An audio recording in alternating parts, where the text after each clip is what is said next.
দেখেন কেমন অহংকার দেখাইছিল কারণ ৫৫,০০০ একর জমি, এই বিশাল সম্পদের মালিক কারণ। এখন ওই সম্পদের মধ্যে কি হয়েছে জানেন? বুহায়রা কারুন, ছোট্ট একটা সমুদ্রের মতো বানায় দিয়েছে, সব সম্পদগুলারে ঘুলাই ফেলাইছে কে? জোরে বলেন কে?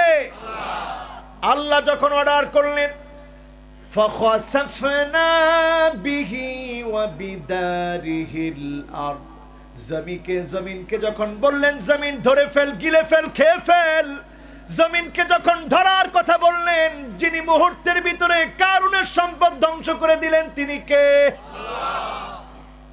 মুহূর্তের ভিতরে কারুনের সম্পদ শেষ। কারুনের সম্পদ যখন শেষ, যেই লোকগুলো একটু আগেই বলতেছিল কারুনের কত সম্পদ, এখন তারাই বলতেছে আফসোস এই সম্পদের আমাদের দরকার নাই। বলেন আল্লাহু আকবার।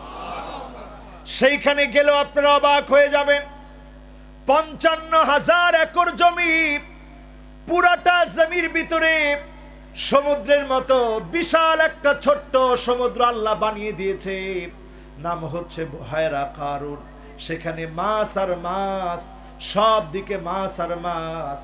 একটা জায়গার ভিতরে বিল্ডিং গুলা সব প্রথিত হয়েছে, মাটির ভিতরে গেঁথে গিয়েছে।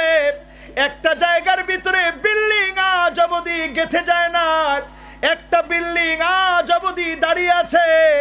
এই বিল্ডিংটা কেন দাঁড়ানো?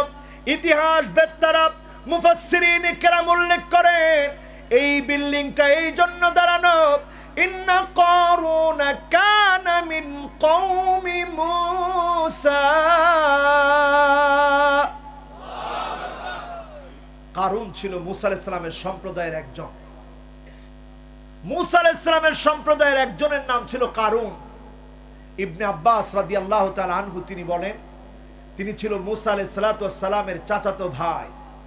যখন আল্লাহ রাব্বুল আলামিনকে মেনেছিল, গরিব ছিল, তখন যেই বিল্ডিংটার মধ্যে আল্লাহকে সেজদা দিয়েছে, আজ অবধি সেই বিল্ডিংটাকে যিনি রক্ষা করে রেখেছেন তিনি কে? আল্লাহ।